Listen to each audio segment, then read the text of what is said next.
I wanted to talk a little bit about the debate about the race of the ancient Egyptians. This is sometimes referred to as the Afrocentric Debate. And this whole argument about the racial association of the ancient Egyptians started about in the early part of the 19th century, early to middle part of the 19th century, particularly with the expedition of Karl Richard Lepsius, a German Egyptologist, to Egypt. And he brought back from his expedition a large number of drawings of the ruins, the artwork of the ancient Egyptians, allowing people in Europe to see a lot of these monuments and this artwork for the first time. And Lepsius was one. He and many other Egyptologists of the time began arguing that the ancient Egyptians were not what they called a Negro race. Now, you have to remember there were no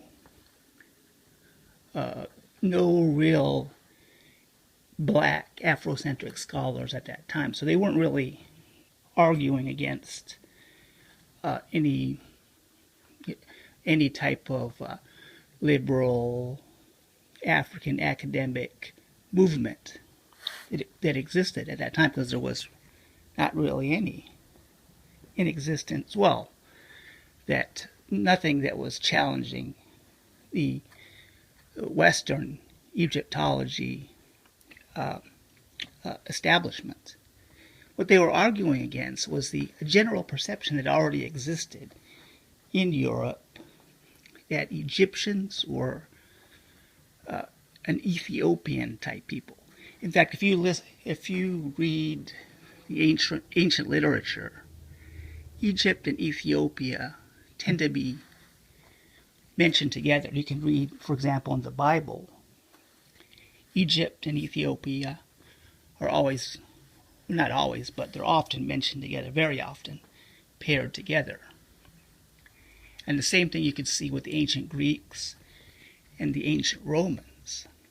And they were paired together not just because they were close to each other and had some of the same culture, but in many cases they were mentioned together as looking similar to each other and having a similar biological origin. For example, in the Bible, both Egypt and Ethiopia, Cush, descend from the patriarch Ham.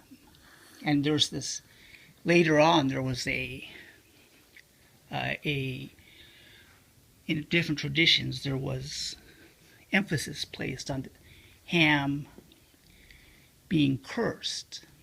This was the curse of Ham, which was really a reference to the dark skin color of the peoples of Africa, which included, of course, the Ethiopians and also the Egyptians. Of course, Egypt is, of course, in Africa itself as well, and they're both connected by the Nile River.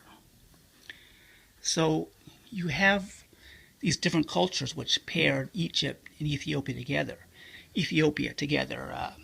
Some of them describing them in similar terms. For example, Herodotus describing both the Egyptians and Ethiopians as dark-skinned and curly-haired.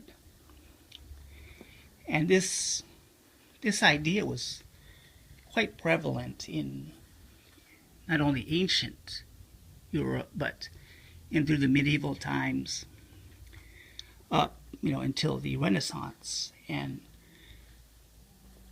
up into the early colonial period, when Egyptians were generally thought to be of, you could call it an Ethiopic race.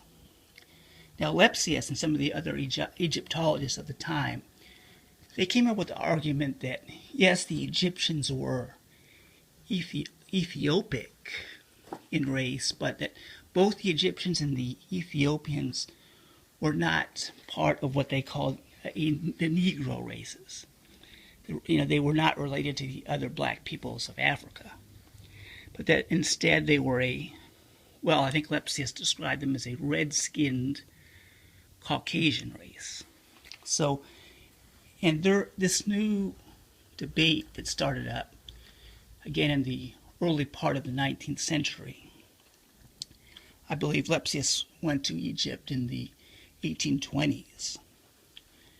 So that this debate was not going against black academic scholars, but just against a general perception in Western culture, Western academia, that Egyptians were related to Ethiopians. But the debate started by this argument that both the Egyptians and the Ethiopians were not related to other dark-skinned peoples of Africa. So that's really where the debate started. And eventually, later on, it got to the point where African scholars, African American, African European scholars also got involved in the debate themselves. And that's something that I'll go into further in videos to come.